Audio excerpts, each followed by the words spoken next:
Hi, everybody. Craig Shacklett here with URComped and Trio CRM, and I have got a special interview today. We're going to be scratching the surface and actually more than that, diving in an area I've always been curious about, but I don't really know anything about. So forgive my ignorance during this interview, but I've got Adam Winkler. He is the product manager at Casino Data Imaging. And you guys work with a lot of casinos, helping them optimize their slot floor. Is that right? Yeah, well, some of it is optimization and some of it's just really understanding what's happening. So yeah, we do work from the analytics side with casinos or like other gaming institutions. So I was trying to think of like an analogy or a comparison with the slot floor, and I think it's like a buffet. Like there's clearly logic to it, but I never really thought enough. Somebody explained they put the proteins at the end because they want you to fill up your plate with the cheap stuff and they're not spending as much money. I'm like, oh, okay. Once I heard that, it all made sense. Slot floor, it's clear there's a lot of thought put into it, but I don't have any idea where it even begins. So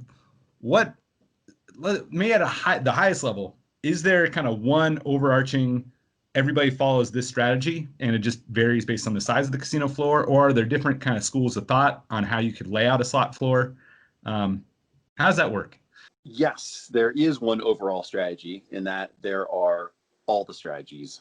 So, because I worked, to kind of give you an example of that, like one of my old bosses, her example of like the floor strategy for slot machines, and then it applies for tables to some degree as well, is that like in the US there are about 800 casinos, and she said that there are 800 different ideas and views of how to lay out your floor.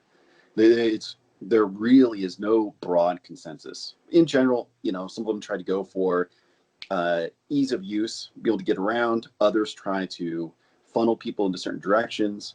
Some of them are really focused on what you can see across the floor. So if somebody is at one entrance, they can look across and find something they're looking for. And others are trying to have groupings and things that kind of get people's interest there. So there are so many different perspectives, and there's nothing that people have fully really just settled on. That's why you go to casino, and one casino is very different from the other because it's just different people who work there. And who generally determines the layout of the slot floor? The slot director. And they're kind of an interesting role. They have to take care of essentially everything for the floor. And that's kind of the idea for the slot director, because usually there's a person who's just responsible for the gaming floor in total, and then there's a group who's responsible for the slots and then for the tables. That's generally how it goes. And the electronic table games, the ETGs, those are the table games that are kind of turned into a slot machine, so you can see it have like a little, you can have like a simulated version of all the different slot machine or table games. That actually goes into the slot side, not the table. Got it. So the press the button, the bubble crap. Yep, that's exactly it. Yes, exactly. So that goes under the slot responsibility, and from the slot guys, they're the ones who essentially set the floor for the slots, and then they have the general area for the tables. And so if there's turnover in a slot director position, is it kind of like a new head coach coming in to a football team and he just relays, puts in a new strategy? 100%. 100%. It will always change. Let's get into your software, because on the website, and it's casinodataimaging.com, and you guys can see some screenshots. And we kind of reached out, we connected because Trio CRM, our new product, anything in all casino software touches each other at some point, whether directly or indirectly. So we reached out, started a conversation. On your website, you get some really cool screenshots of a casino floor and different colors and different machines. So what does your, like the main product, what does it do? What does it look like? And how does it kind of fit in with this overall helping a slot director run their operations? Well, I mean, it's really just an analytics piece. So it gives the people who run the casinos, the gaming component at least, a view of their floor. So it's everything from dashboards to reports to a 3D model of their floor with the machines kind of illuminated in different ways, and then data can be overlaid as well as can pull up reports and things like that. And it's integrated with both the slot data, the table data, and the player data. So you kind of get a full view of the gaming side. And the reason it exists is because there are quite a few different accounting systems available, from mostly a lot of the major slot manufacturers. So you have the ones from IGT, from Side Games, Aristocrat, Konami, etc. And then there are some other third parties out there too. But the issue is that their accounting systems, they're all really focused on regulatory and accounting requirements because they're very complicated because you have all these different jurisdictions throughout the U.S. and then you also have international ones too, and they all have very specific requirements that have to be met. And then you also have the financial requirements, for public reporting as well as just general financial views. And all those programs are very focused on hitting those minimum objectives, and they're really hard to keep up on. So to have a singular program that can actually go to all these different jurisdictions and meet those requirements, both from a regulatory and financial perspective, it's a tremendous amount of work just to keep the product up and meet all those different needs. We fit in between, where we're not trying to have those regulatory requirements. We're just there for operational perspective. So if you're running the floor, you're like, what do I even do here? What is performing well, what isn't? Because your view is you may not be looking at the machines from trying to do the financial metrics on individual machines. You may be more focused on how are certain types of games playing, or certain titles doing, and how have they done over time, and how are they doing the rolling 12 months and all these different things that don't necessarily you wouldn't really care about from a regulator perspective, or you wouldn't care about from a financial perspective. But if you're just trying to optimize your floor, you really care. And that data, you need to have a way that's easily found because they are extremely busy. They're very busy, very understaffed. And so they try to, they need to get this information. And if they have to pull from an accounting system, they absolutely can. It's just a lot of work. And trying to get that information, can be a real hassle, from a technical perspective and just, time consuming. So if we have something that is easily, that already consumes it and puts it in a way that is useful for their decision-making process, it just saves them a ton of time and allows them not just to meet their minimum requirements, but then they can do some investigation like, why is this doing well or doing poorly? Who's playing it? How do they play? That type of thing. So you have a lot of flexibility there. So that's where we fit in. That's really interesting. So and it totally makes sense because I know, not that I've seen how these particular accounting machines spit out data, but I've seen Excel spreadsheets, right? And unless you start putting into the right pivot table or the right chart, the data just doesn't jump out and you can't do anything with it. If there's thousands and thousands of rows, unless you're Rain Man or something, you're just not going to get anything from it. So what you guys do is, I'm just going to kind of spit it back out because I'm coming from outside. I want to make sure I understand it. So you take all these disparate systems, all this data, and then put it, maybe it's a slot floor map like I saw, and there's probably some other cool dashboards where they can actually make action out of that, out of all that data. That's exactly it. Does your software, or does Casino Data Imaging, does it also provide recommendations, or is it more, hey, here's all the tools, now you have all the information you need, you determine what to do? Well, we do have some recommendations, and that is if you want to go down that road into giving it, specific recommendations and guidance, that one is a very complicated one that we're just kind of slowly going in, because this is, and that's a big part of why, you'll see a lot of outsiders come into the industry and try to radically change it in terms of, from the analytics viewpoint. And that makes total sense because, that kind of perspective has changed, most industries. But, their speed at which they want to change is so fast that oftentimes it's not taken into account, they can't account for just the realities of that environment. So anyways, we do give some recommendations, and it's just kind of a strategic process where we have a plan to kind of build them in a way that, works well for what their needs are, and then helps kind of build confidence in what's being recommended, because there are a lot out there and they make some really wild claims, and no one has really been able to back them up because it's just not the same environment as the internet or as like a, like a grocery store. or anything else that uses a lot of analytics. It's a different perspective, both from a regulatory perspective with the data that they can pull out, through the granularity of the information that they have, and the speed that they can actually do tests. The testing environment is very different than anything else. Like if you want to make a change to a slot machine, it all is dependent on the jurisdiction you're in. So sometimes you can make a change very quickly and easily. Other ones, you have to make a submission to the regulatory body. They have to get approval on that.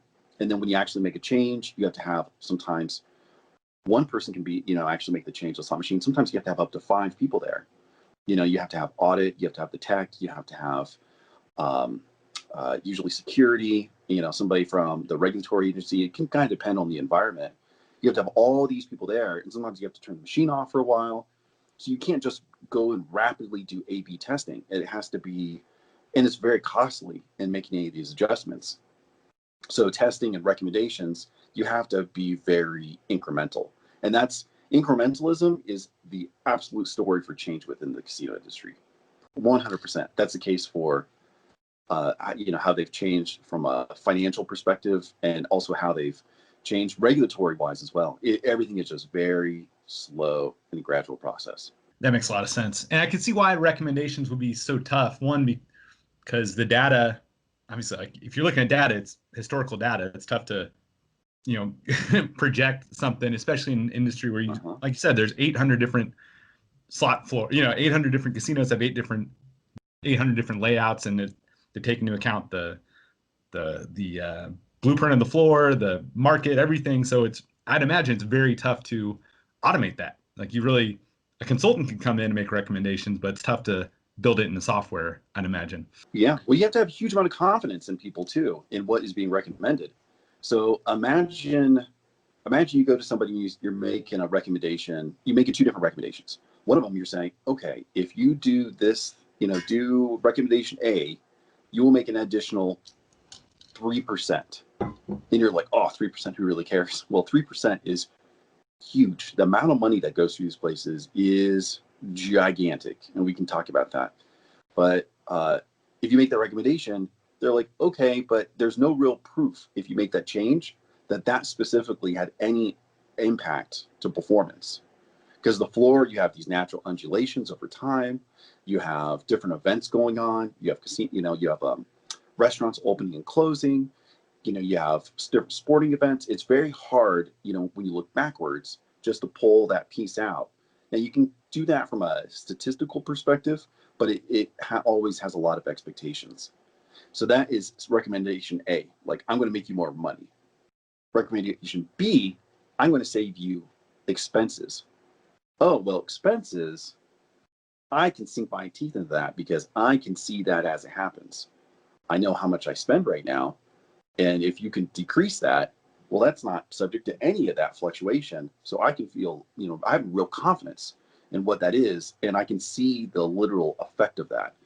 So that's why there is real trepidation, for the improvement perspective in terms of, additional revenue, but for cost savings, that those get accepted and they get understood very easily by everybody.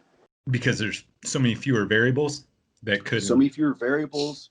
You can really tangibly see it. You don't have to imagine another world, another scenario where you didn't make these changes and do a comparison between them. You don't have to have any of that theoretical side. So what would be an example of a cost-cutting recommendation in this area? Well, you have the big one for the industry, and that would be when everybody went from tokens, to the tickets, the ticket process in and out. Like, if you worked in operations, you said?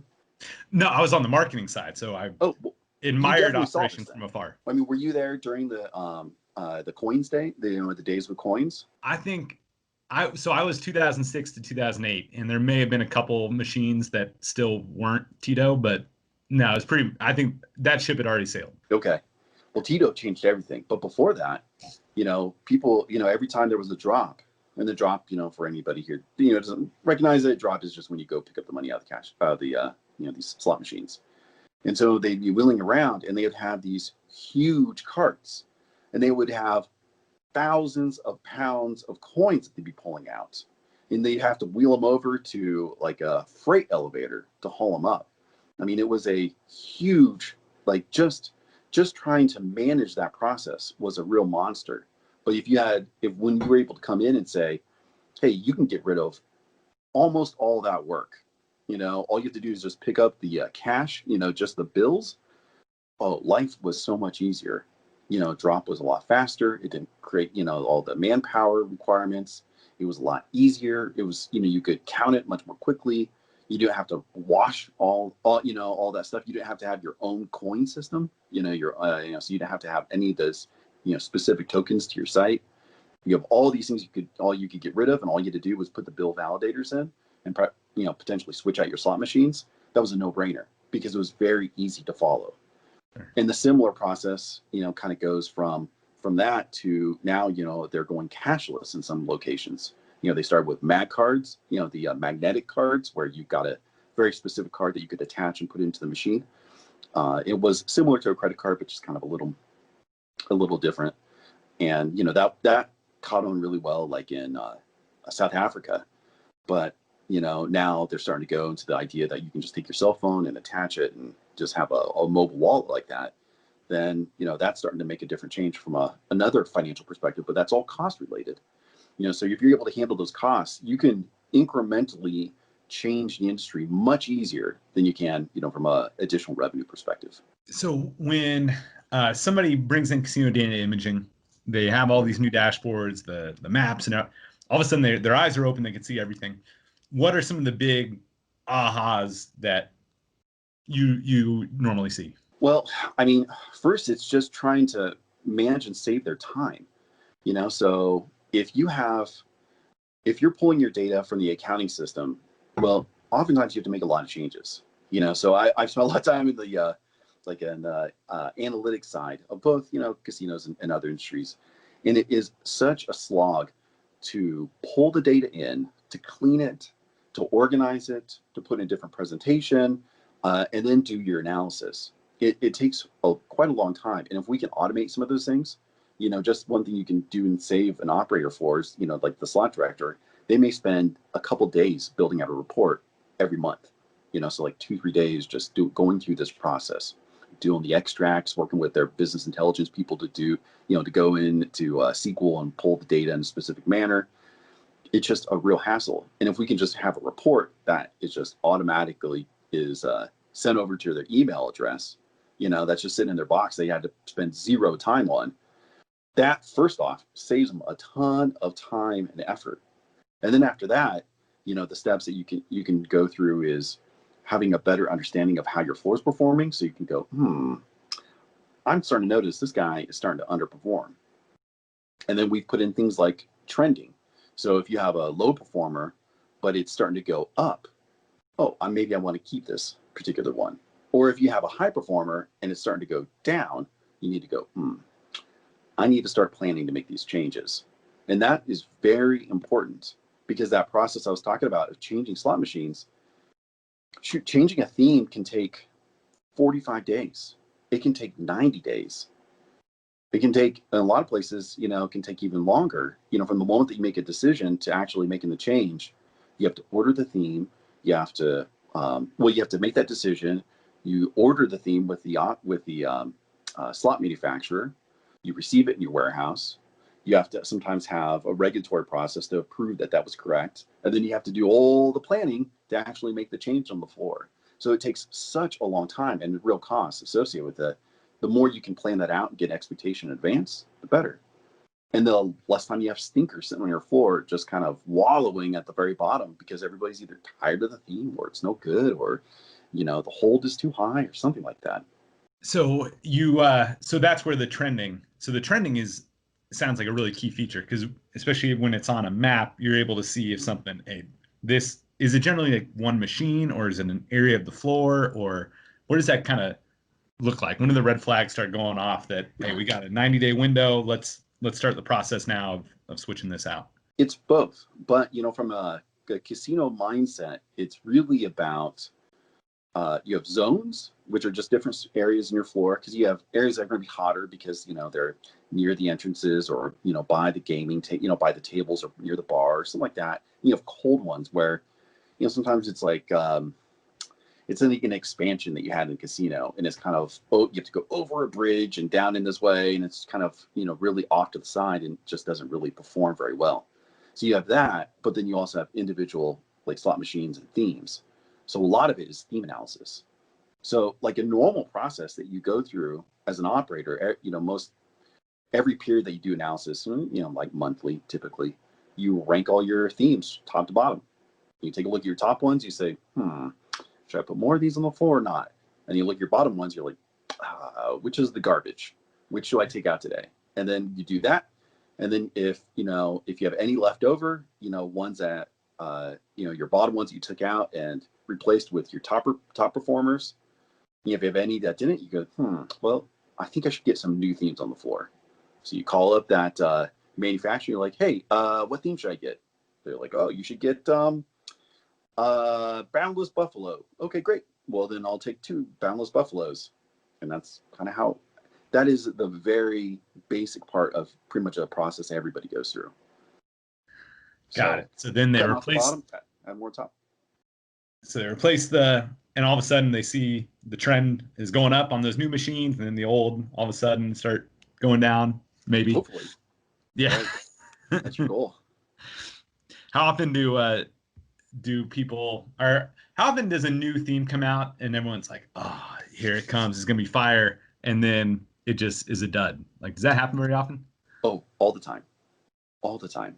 There are, everybody is very familiar with like Netflix and all that these days. Like, how often do new shows come out? All the time. Hundreds of, just constant new shows, or new movies. But how often does one like really like enter like the general consciousness? Not that often. And that's like very similar there. Yeah. Is Tiger King gonna have a slot machine? Exactly. I would play that.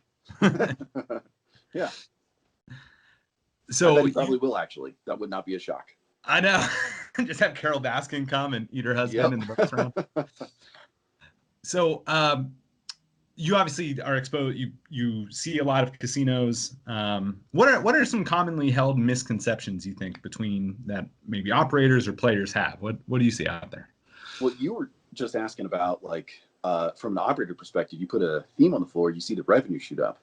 Well, one of the beliefs that people kind of think about from the operator perspective, and that kind of really, in a lot of ways, can hold them back, is the idea of just a limited wallet.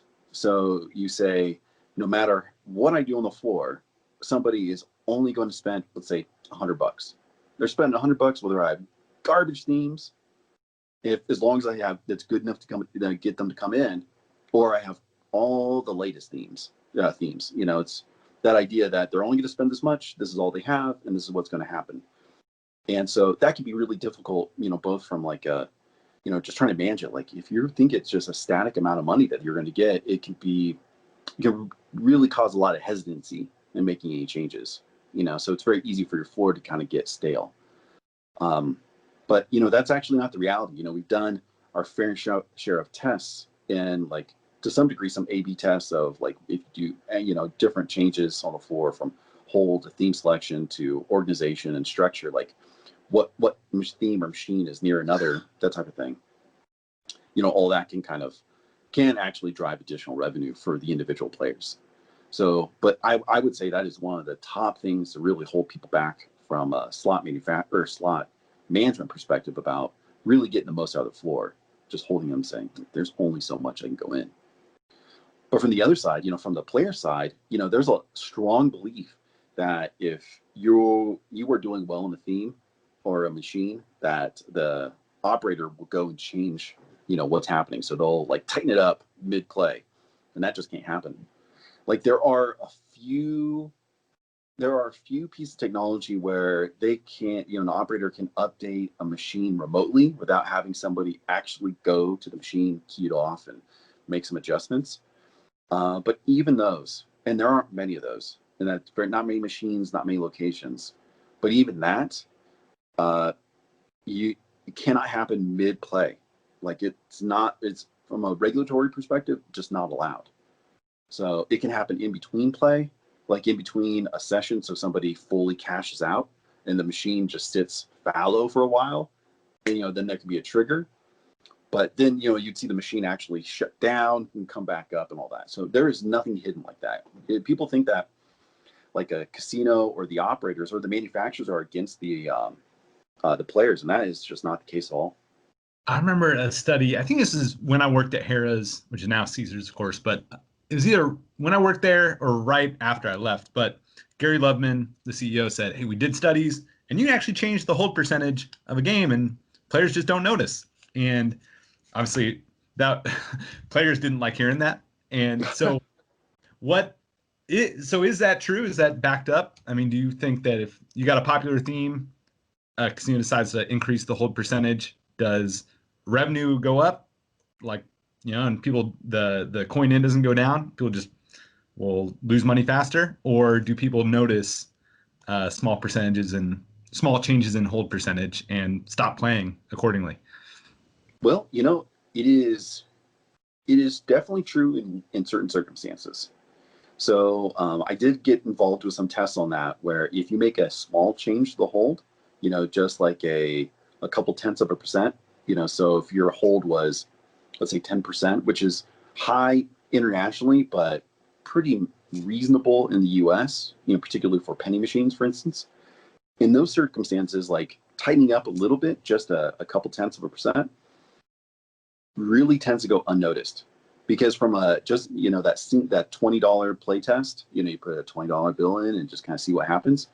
The normal fluctuations of a game, it is so they're so dramatic on their own that a small adjustment to the hold really is not going to have much of an effect on that individual session. But if you have a lot of different play, that can be different. But it depends on the type of players. So if you're talking about adjusting the hold percent for poker, that has a dramatic effect on players. Partly because when you go to a poker game, and an easy one to talk about is IGT, because they have the most of the floor, but they all have a list of like the payoffs for the different types of game, the different hands, and you can see based off of the payoff that implies what the hold is. So a savvy poker player, which is most of them, they'll go over the slot machine. They're like, nope, I'm not touching this guy. And they'll look at another one. They're like, yes, that one has what I'm looking for. So it really depends on the audience. And speaking of Harrah's, they're kind of interesting because they're notorious for being Harrah's and MGM as a whole, just being well aware of like hold percentages and how to set them and have them kind of regionalized as well. So for certain environments, it'd be higher, and certain environments it'd be lower. They were pretty crafty when it came to that. In fact, they were really on top of things. Yeah, I can imagine in a locals market, they'd want to have a lower hold because people want a lot of time, maybe on the strip right by the entrance. It's those aren't machines you necessarily want to play if you want a long time on machine.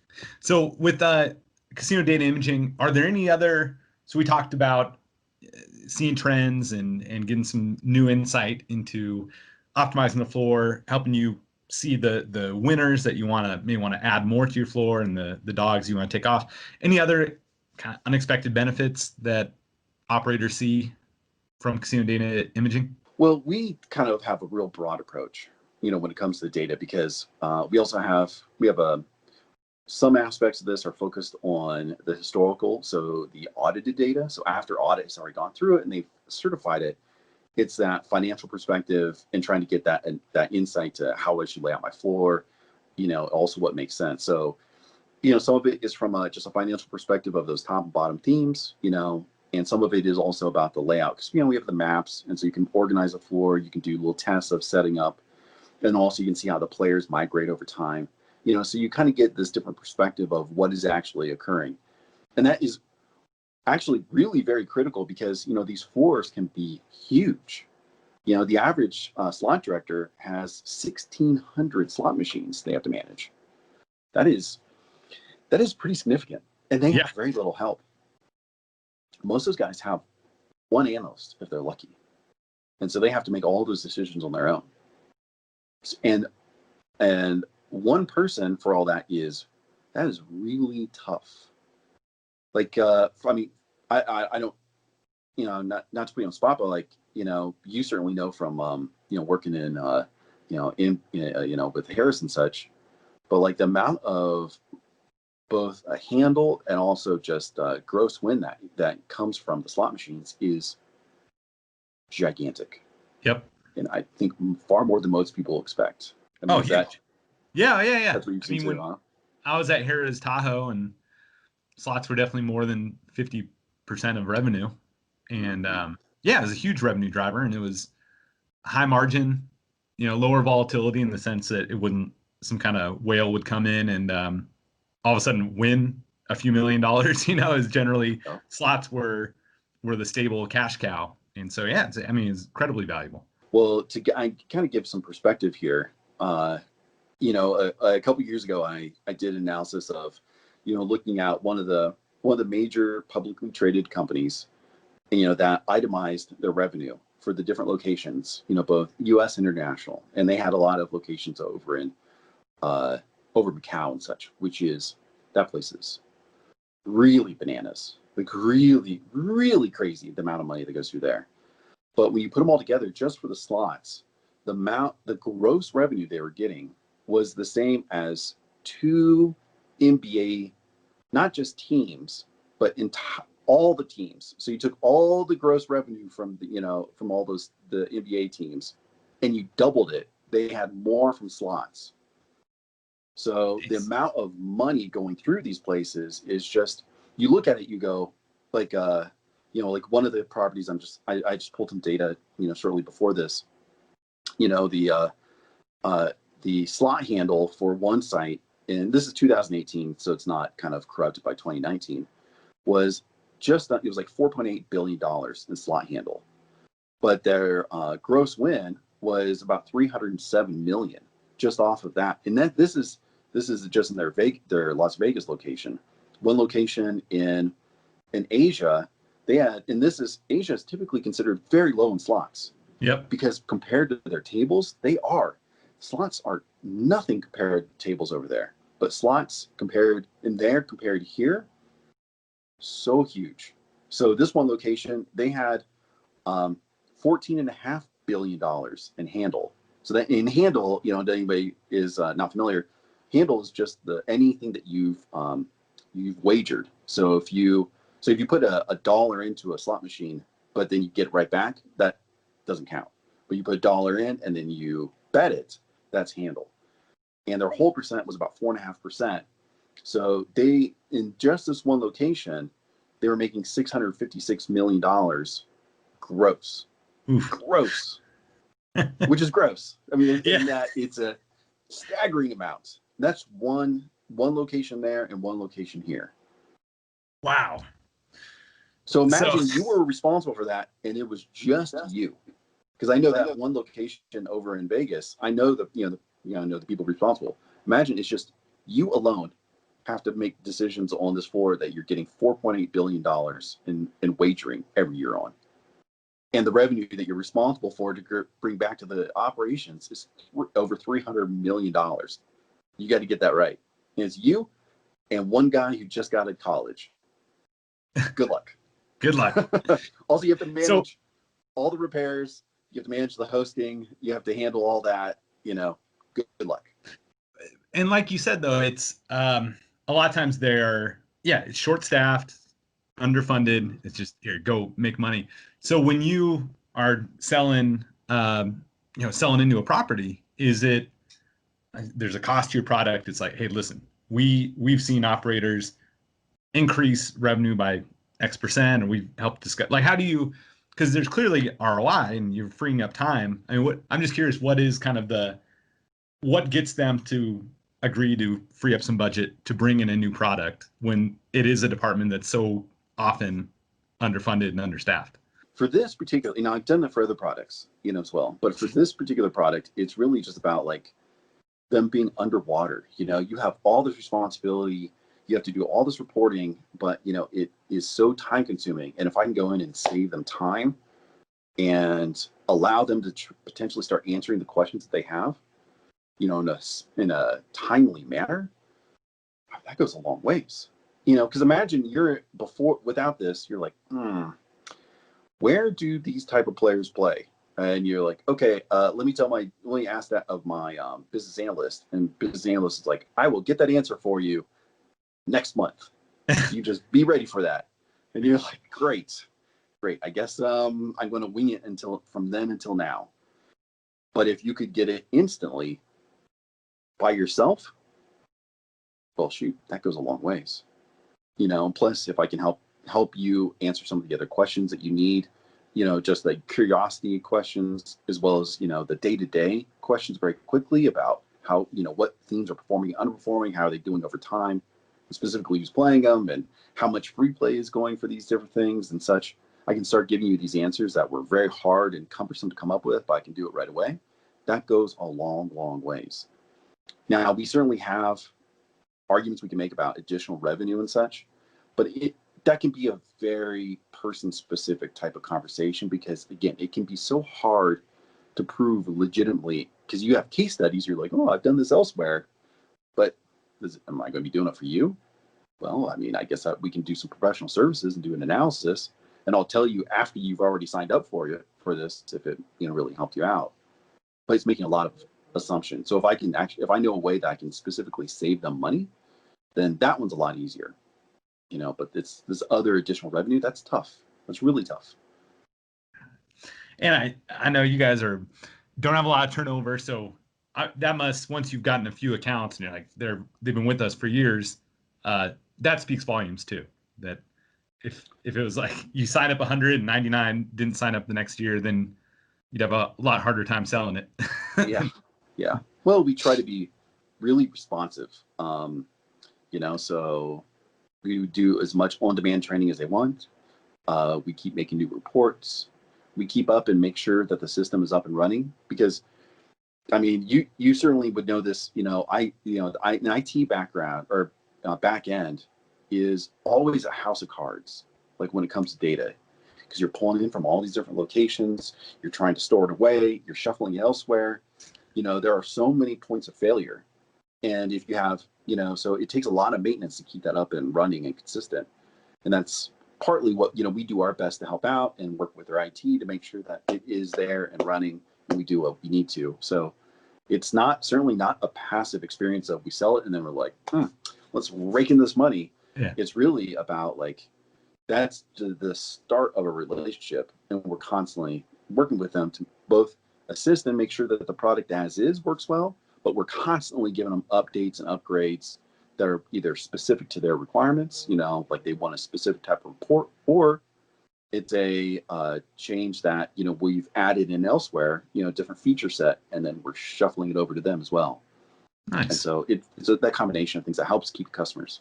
Well, Adam, I appreciate you putting up with my many questions. This was super interesting to me. I feel like I got a master's in slot operations and slot floor layout, because like I said, I was pretty clueless going into this. So I really appreciate you spending some time and educating me and our listeners and viewers. Oh, sure. Hey, man, there is so much in that industry, which is really, really wild. So, everything from the interesting stories of how it kind of came up to, more of the mundane ones about the regulatory perspective or the finance. But it's a very interesting, industry that kind of really can pique a lot of people's interests. So anytime, I'm happy to help out. Well, we'll have to do it again. And if somebody wants to get a hold of you, talk about casino data imaging, or just talk about slot strategy and stuff, how can they get a hold of you? Our website, casinodataimaging.com is probably the best path to follow. And then, we're always going to be available. So, well, Adam, thank you again. We will do this again soon. I'm sure I'll think of like 20 questions when we end this, and so we'll schedule another one in a quarter or two. Yeah, sure. Thanks for having me. It was a real pleasure. Thanks, Adam.